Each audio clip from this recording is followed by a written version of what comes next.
The 41st NHL All-Star Game is brought to you by Coca-Cola Classic. You can't beat the real thing.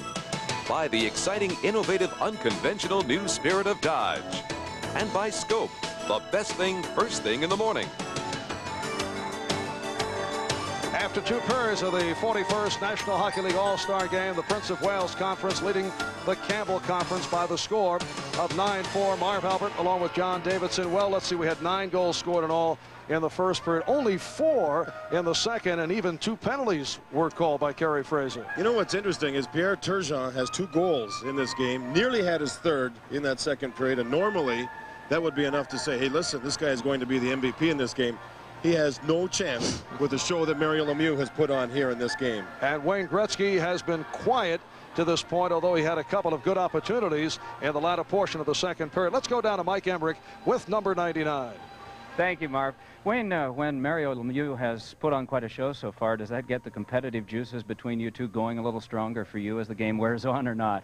No, not really. I think that you know, we all know that we're here to do the best we can to help the game of hockey, and it's a fun day for everyone involved. It's a fun weekend for everyone involved, and he's playing extremely well right now, but that's what the game is all about. Some sage observations from a guy who's been in this league since 1979. Where do you see this game headed in the 1990s, Wayne?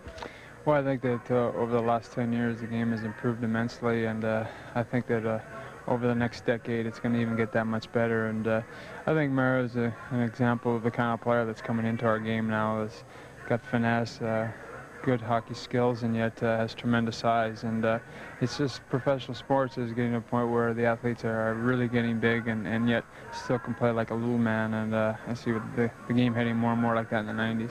A great deal of talk about the 90s, too, as expansion into more cities in the United States. Do you feel that's good? Well, we think it's positive. I think that the league is pretty solid right now, and you know, all the teams that in the past have had a little trouble seem to be more positive right now. And when we do expand, hopefully at least one of those teams, and maybe if we're lucky, 2 of those teams can be on the West Coast. Maybe San Diego, San Jose, Seattle. Hopefully the owners will give us at least one out there. And I think financially and physically it'll help Vancouver, LA, Edmonton, and Calgary just cut down on our travel. Wayne, thanks for being with us. All right, thank you very much. Wayne Gretzky, a guy who spent a couple of months in Indianapolis, Indiana, a long time ago, going to high school at Broad Ripple, and I understand it's the very same high school of Dave Letterman. This guy specializes in the big fancy human tricks, however. Back to you, Marv. Thank you, Mike. There's our interesting footnote of the day. The Whales with a 9-4 lead on the Campbells. We'll be back with the heroes of hockey after these messages.